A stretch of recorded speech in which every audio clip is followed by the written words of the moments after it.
Excellent. I just want to thank you all for joining us today. And my name is Philip Lecter. I am the Vice President of Growth at CXT Software, and really excited to have this conversation around scalability. And more than anything, how do we avoid outgrowing our platform that we utilize to drive our logistics business?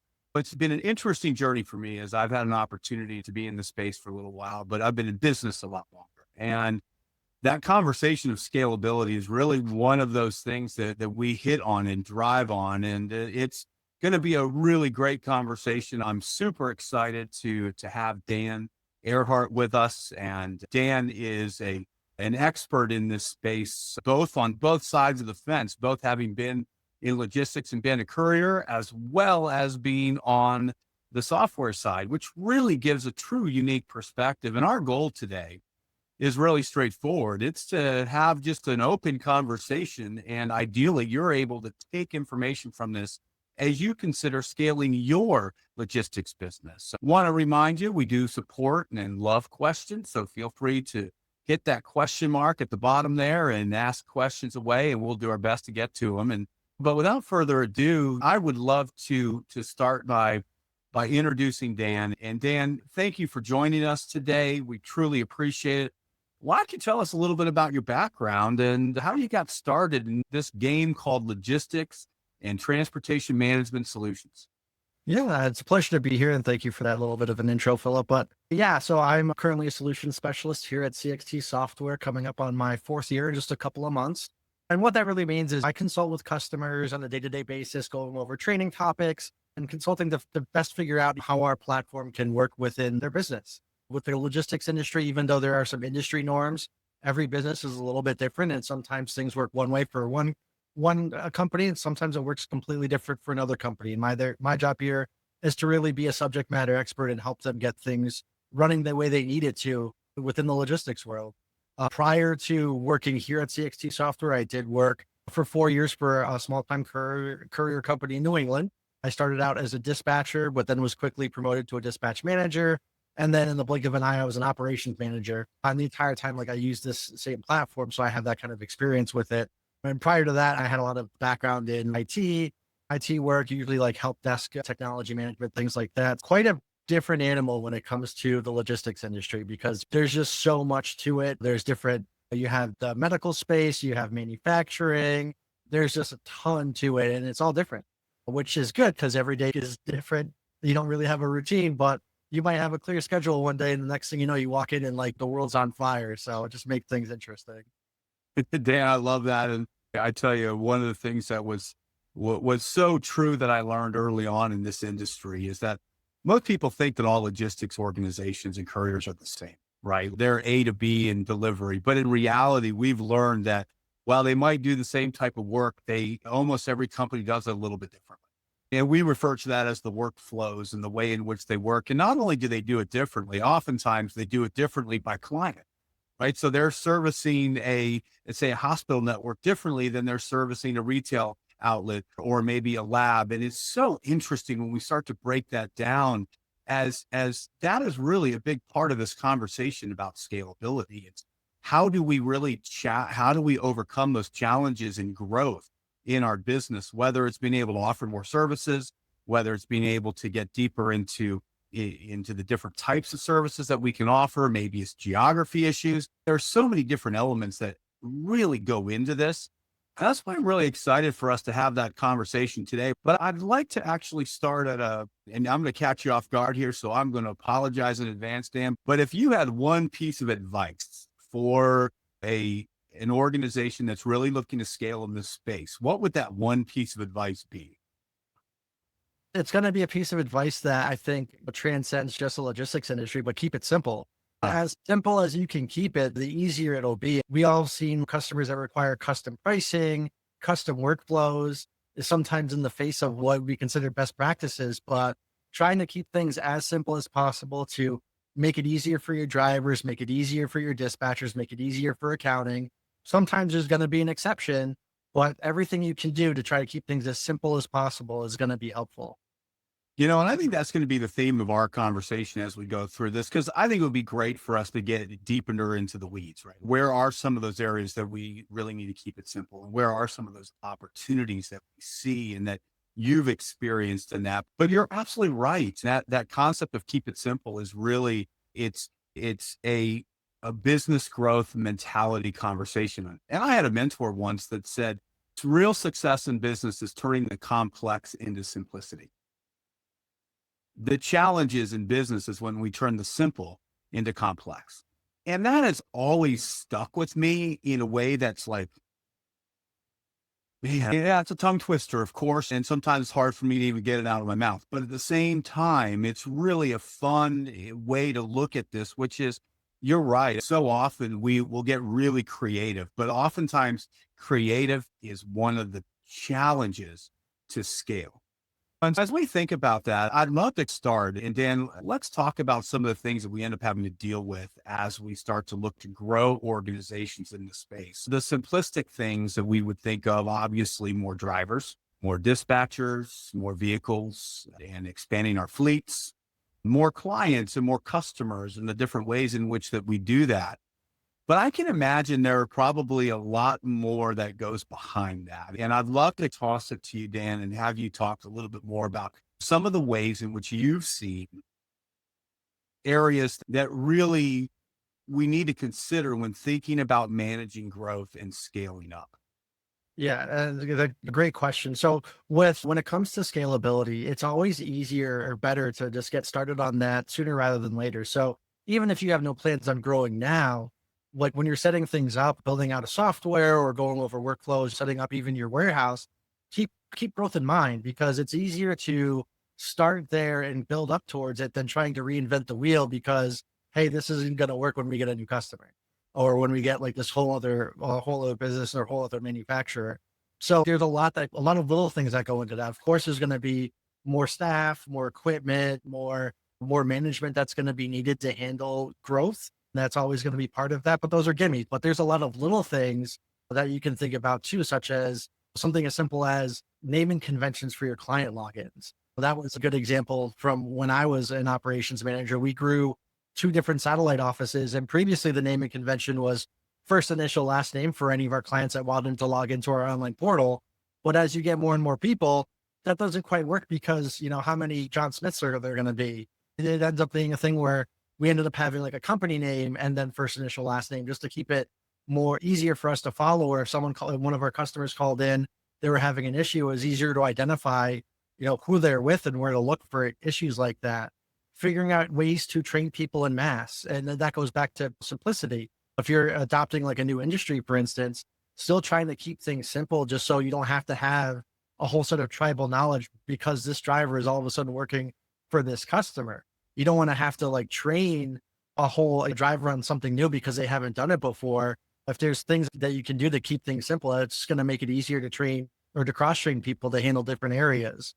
Even with your dispatchers, when you're growing, training is something you need to keep in mind because you're taking on new staff, but even without turnover, making sure things are easy for them to understand. And that goes back to like tribal knowledge versus centralized information. The more things are the same or the more you can make it normal. Oh, hey, this is a medical customer. So this is our medical customer workflow versus, oh, we do this for this pharmacy. We do it this way for this pharmacy. It just makes things confusing and makes it difficult for people to onboard even. Yeah. There's also like pricing, service level constraints. There's all sorts of things you can try to keep it that can get caught in the weeds. And, I understand that sometimes you can't keep it simple, but the complexity should be the exception and not the rule. The other thing that happens a lot is sometimes you go out of your way to win business and you don't utilize the fact that you are an expert in your industry. If you're for your company, you should try to leverage your expertise to suggest best practices. Sometimes people will not be open to changing things with your best practices in mind. If things go awry and you're mentioning, hey, this best practice would have caught that, then they can start to understand like, hey, you are the expert. Maybe I should be listening to your advice on how we should do things because I've seen medical companies come along where they've done things a certain way and from a medical perspective, it makes sense. But from a logistics perspective, it doesn't. And trying to utilize that, okay, this is a logistics space thing. This is our best practices and this is why. That can be really helpful with scaling as well. Yeah, you're right. And I'd love to go deeper into that conversation because it's so interesting as we're growing business. And I know I have in my businesses that I've grown over the years, I've had this challenge, right? I've had this gap between being the new person in the space or feeling that way, or maybe being whatever my mindset is in that. And this will be a mindset level conversation. But oftentimes, you're absolutely right. Like we're in and out of businesses day in, day out. And you're delivering and as a logistics leader and owner of a logistics business or a leader in a logistics business, you're out there doing this day in, day out. Most of your clients, that's not their core business. It's a function that they need to be done, but you really are the expert. And too often we end up getting ourselves into a pickle because we end up trying to fit our solution into their box versus trying to educate them. And actually, we actually came across that too, Dan, in early years when we were getting clients to want to actually go online to enter orders instead of calling in. And I know that sounds like a really simple conversation, but so often that was such a hard thing for us to do. And I do agree that as we start thinking about growing our business and being scalable and scaling our business and expanding our workflows, I think that's actually one of those opportunities where you can educate them on the new technology that's available that makes their life easier.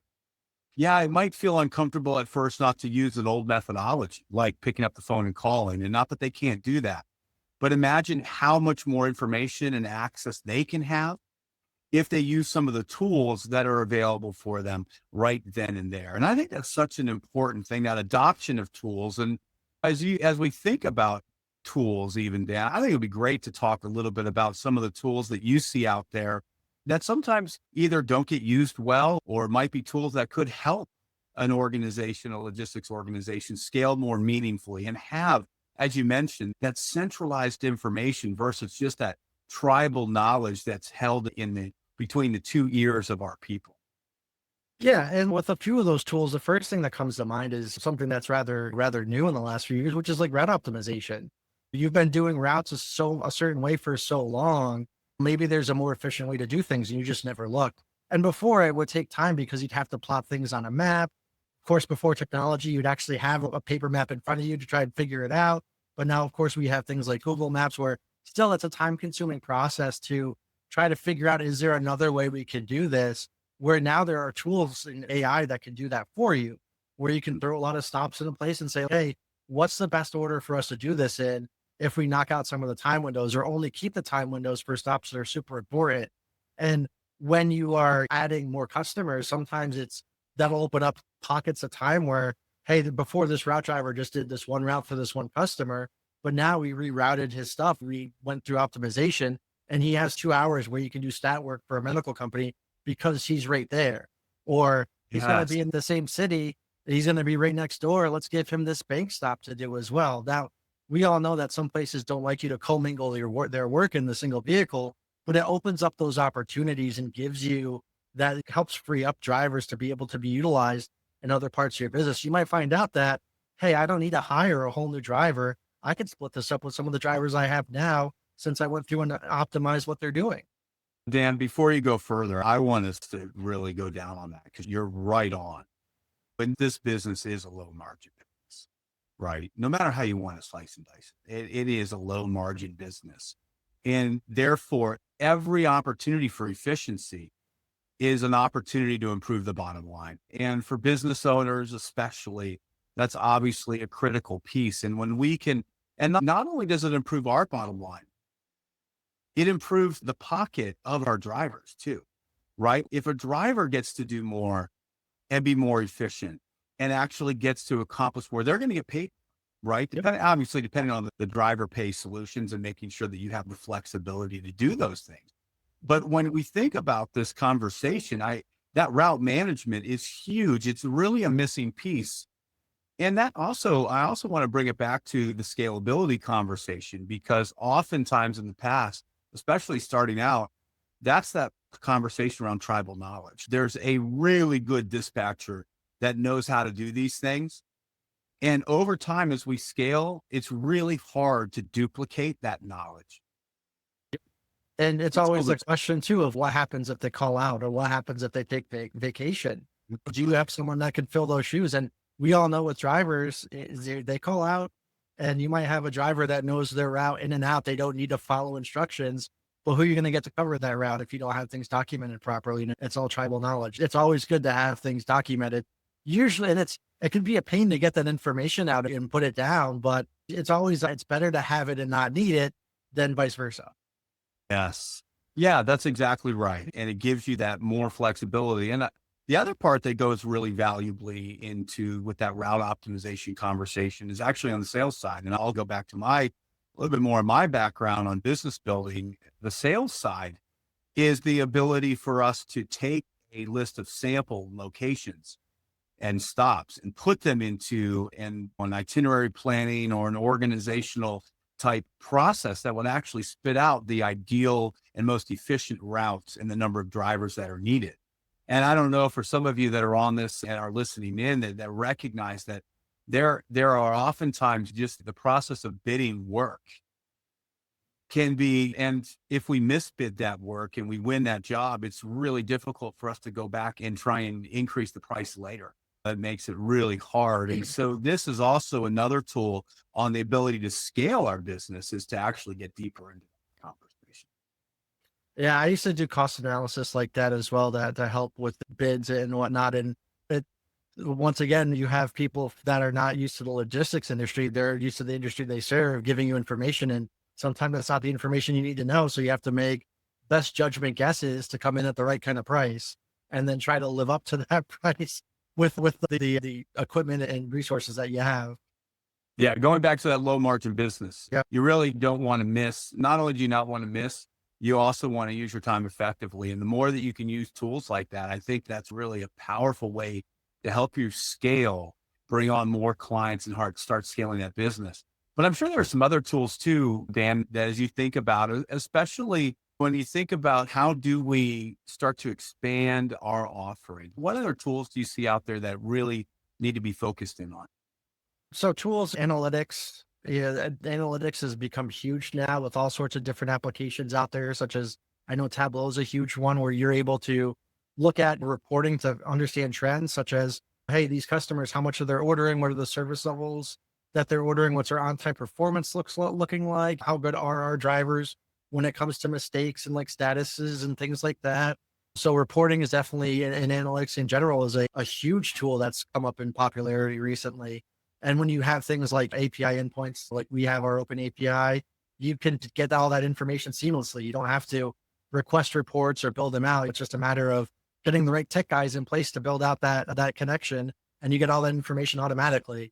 And that also leads into another topic, which is automation, Mm. trying to make things as simple as possible by having an automatic process behind it. So, hey, let's integrate with whatever software our shipping partner is using.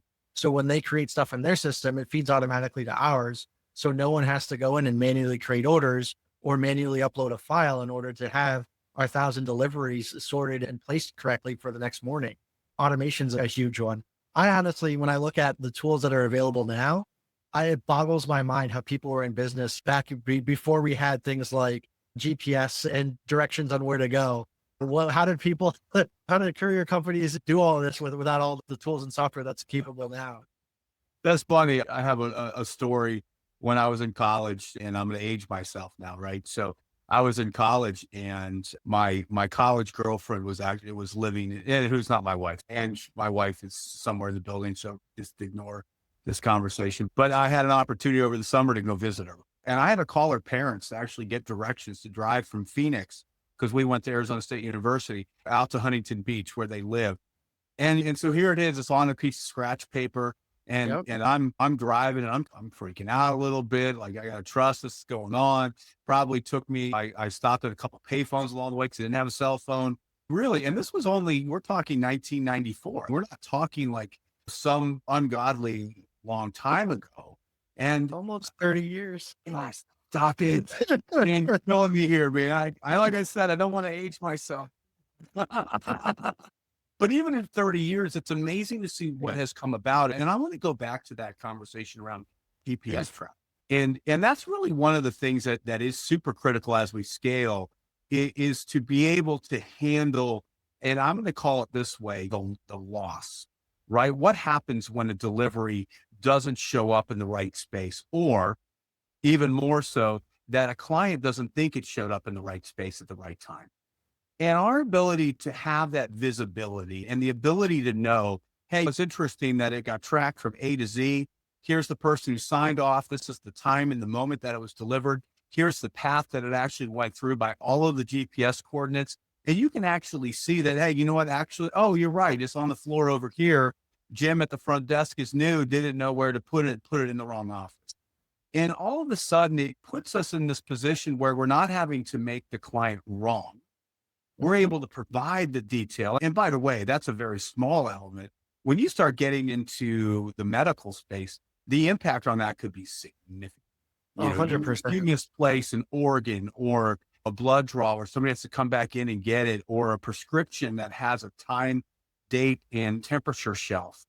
Those are significant. And that's where, as you start thinking about scaling into a lot of these areas, that ability to have that chain of custody and visibility, I think is really valuable and important. But back to your point, the automation to know which clients really need it, and how do you get that information to them to where they don't have to pick up the phone and call and ask you for, hey, where's my order?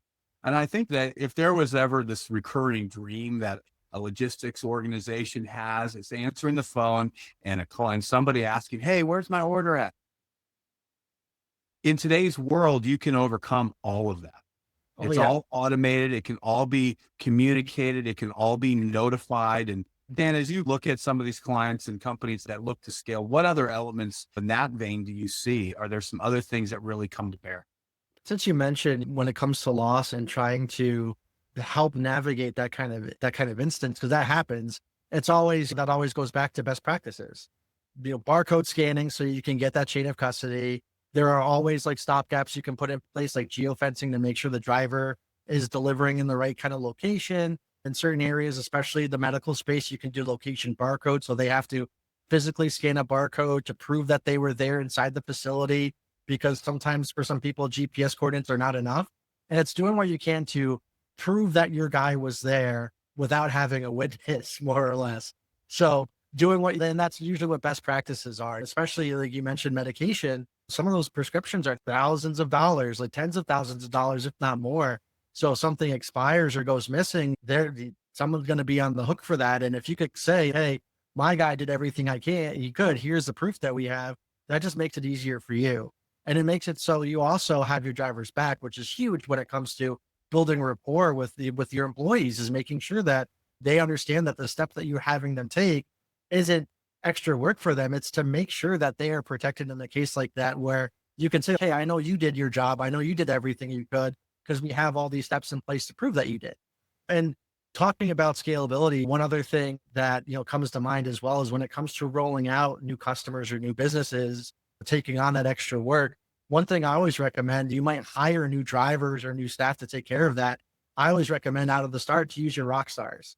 And it's a Mm, poor experience if you have a new driver that's just started with your company and they're going to be the first driver doing work for a new customer that you just got, because you don't have that relationship to know if this is a dependable guy or not. So sure, you might pay more to use one of your better drivers, but it's a better experience for your customer. It's a better experience for your dispatchers.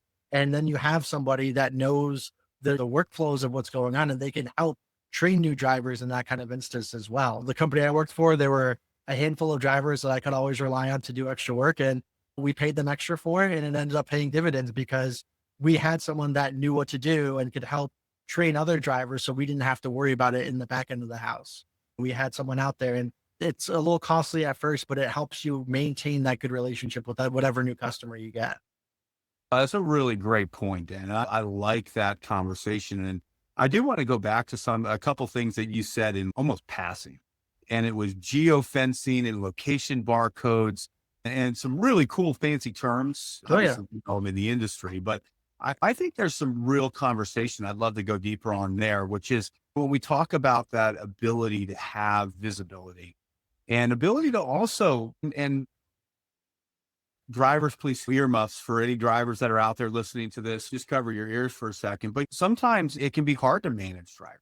And Yeah. I'm being facetious, right? I know if you ask owners of organizations and dispatchers, that's one of the things that's really on their whiteboard, if you will, of things that they're trying to constantly improve is how do we improve the driver experience and how do we manage the drivers better?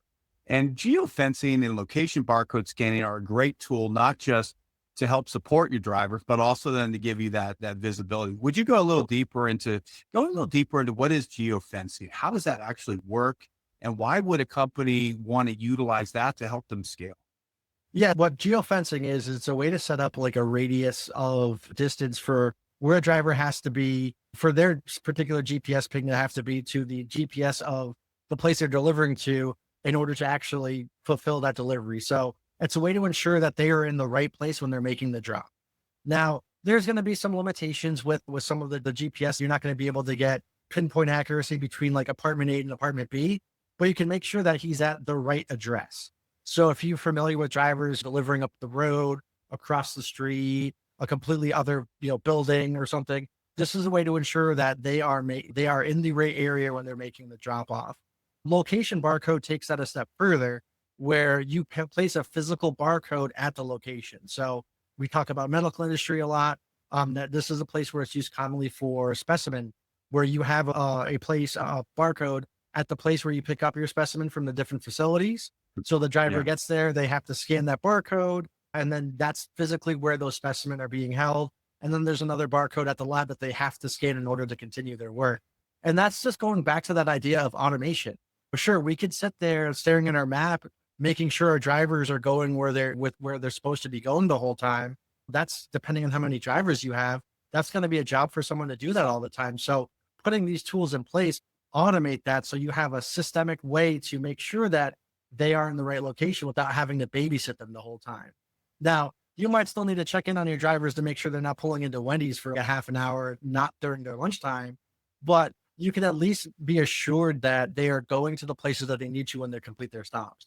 So it gives that peace of mind. And sometimes you might not need it when you first start out, but it's good stopgaps you can add in case you have drivers that are not performing well. It's, hey, it seems like they're struggling. Let's go ahead and set up geofencing for them so we can make sure they have that extra protection to know that they're going to be going where they're supposed to.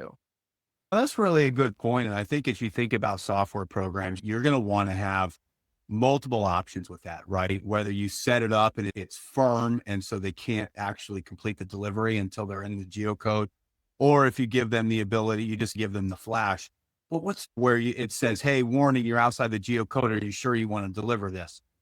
What's interesting though, and this is the part that I think becomes really valuable with these tools, is that as a leader and a manager, when you start putting these tools in place, you actually get to start managing to the exceptions. And that becomes so powerful when we think about scaling, right? Because when we think about scaling, we end up getting a lot more work, a lot more drivers, and maybe not a whole lot more office staff, right? So it means that we have to do a little bit more with less in a lot of cases, and that's okay. But the way we shift that from a management perspective is we shift to being more exception management. So now instead of having to look at all orders completed, I might look at, if I'm a dispatcher, any orders that are completed outside of the geo zone.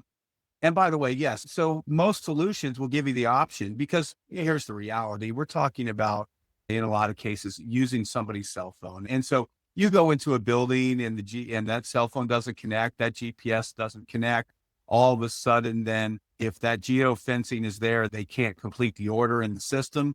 Again, maybe you choose not to do that, or maybe you want it that tight. And they have to call in to get it advanced. But either way, you have options. But this gives you the ability to manage the exception versus trying to find the needle in the haystack. And I can imagine that there's probably some other tools that will allow for that level of opportunity. When you think about scalability, are there anything off the cuff that you could think of that really would help manage the exception even more? Yeah, when you're talking about our solution, we have dashboards, which are pretty much widgets that you can set up and like a dashboard view where it's reports that are auto running for you. Orders that have that outside of geofence status code, that is one that is recommended. So it's a way you can quickly see, hey, if this widget has orders listed on it, that means there are orders that fit that criteria. Other common ones are $0 orders. So orders that didn't rate correctly, no one caught it. You want to get paid for the work that you do. And it's that you use the tools you have. So instead of running the report yourself, have it auto run for you and just keep an eye on it. It takes so much less time to clear an order here or there and fix it versus at the end of the week, let me go through this week's worth of orders and see if there are any that have $0. Let me fix it. That's, you're talking about a couple of seconds out of your day versus this is like a block off time on Friday that I have to do all this stuff. But it's, when it comes to like those tools, it's also another common one is, work smarter, not harder. If there are ways to automate things and have things auto run, use it. Like, with our solution, you can have those reports run on a dashboard. If there are customers that require reporting, you can set up things so reports send off an email to the customer on a scheduled basis. So you don't have to do that. There's all sorts of tools you can use to automate those processes that by itself isn't a lot of time, but you add them up and it takes up someone's day and you can make it much more efficient. You could knock down that time quite a bit. Oh, Dan, that's really good. And I think that one of the things I think we'd like to leave clients with, and I'm going to share this before I give you a final thought. But as you think about your solution out there and you think about the solution that you're using, and you'd like for us to take a deep dive into how you're using it and to see if maybe what we offer can actually solve some of those problems for you, we'd be happy to do that and do a solution assessment and actually walk through, give you some feedback, show you what we can do and move on that. That'd be something we'd be happily offer and do that assessment with you and explore, see what that might lead us. Dan, as you think about this conversation about scale, I know we went in a lot of cool directions, but final thoughts. What are some final thoughts that you have that you might want to leave somebody with as we wrap this conversation up?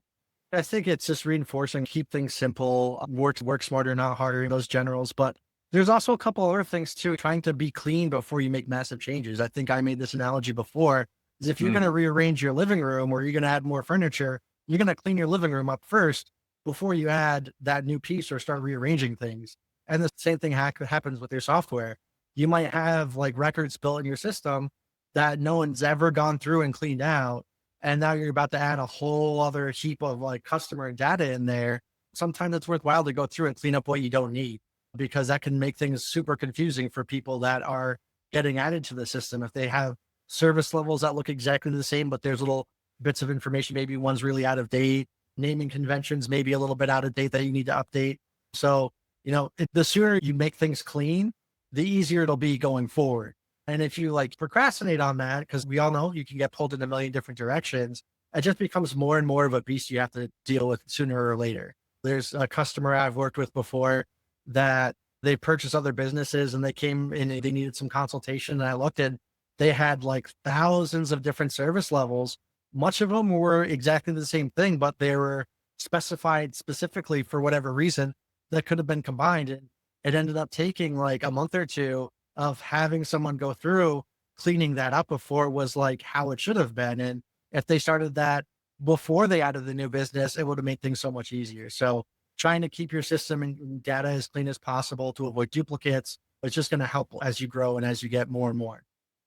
I love that. And I completely am with you, Dan. I love the keep it simple as best as we can, managing to exceptions, cleaning up before you expand to give yourself that great opportunity. A couple of other things that we talked about today. We talked about how do we bring that visibility and that chain of custody to life? How do we make sure that our clients understand what's happening, and how do we train them in a meaningful way to use some tools to their benefit? And there are so many different pieces, and I just want to leave everybody with this. We are happy to sit down with you and walk through a solution assessment.